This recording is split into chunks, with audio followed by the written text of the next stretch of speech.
ating mukha. Kaya mo. Get on ready with me. So ngayon nandito na ako. Gabi na eh. Bang! Oh, diba? O yan, napaganda pa si ate. Grabe. Sige lang. Tuloy mo lang yan. Charot. Yan, tigyan natin yung headband kasi alam nyo na, nilagay na tayo ng chemical sa ating mukha. Kaya mo yan. Tanda ka na eh. Pinagsayang nga pala ako ni mama. Pinagsayang tayo.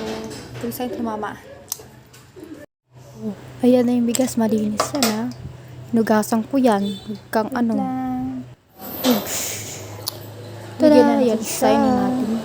By the way, hindi ako nakapag-video nung ano.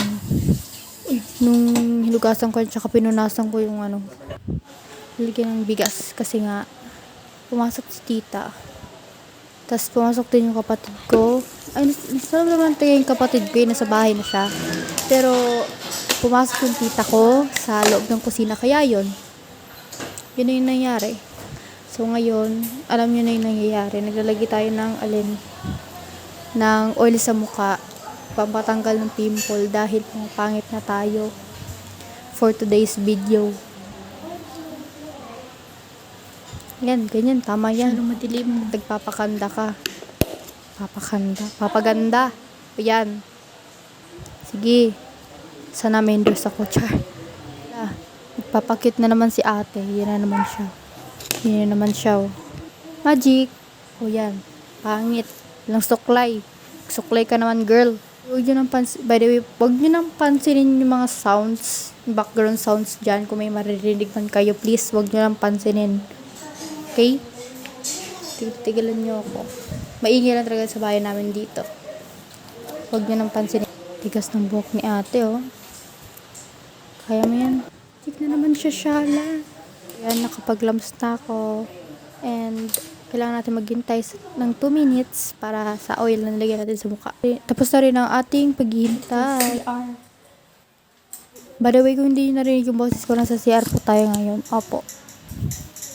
At ngayon ay maghuhugas na tayo ng ating mukha. Yan, sabon-sabon. Para po kumihis na ating mukha, kailangan natin alagaan. Paalala lang po ha, para kumihis sa mukha, inalagaan. Hugas na ng mukha. Yan, nagkalit ka. Tama lang yan. Yan. Para naman gumanda tayo kahit minsan. Ganun talaga kapag ano na, tandaan. Ganyan. High school ka pa naman. Okay, yan na pa tayo matapos. Ayan, tapos na tayo. May natira pa palang sabon. Pero huwag niyo pong, punas-punas lang. Pero yung sabon ko sa mata ko kanina, wala na yun. Hinugasan ko yun, pagkitas ng video. Okay, done. Bye-bye. See you next video. Mwah.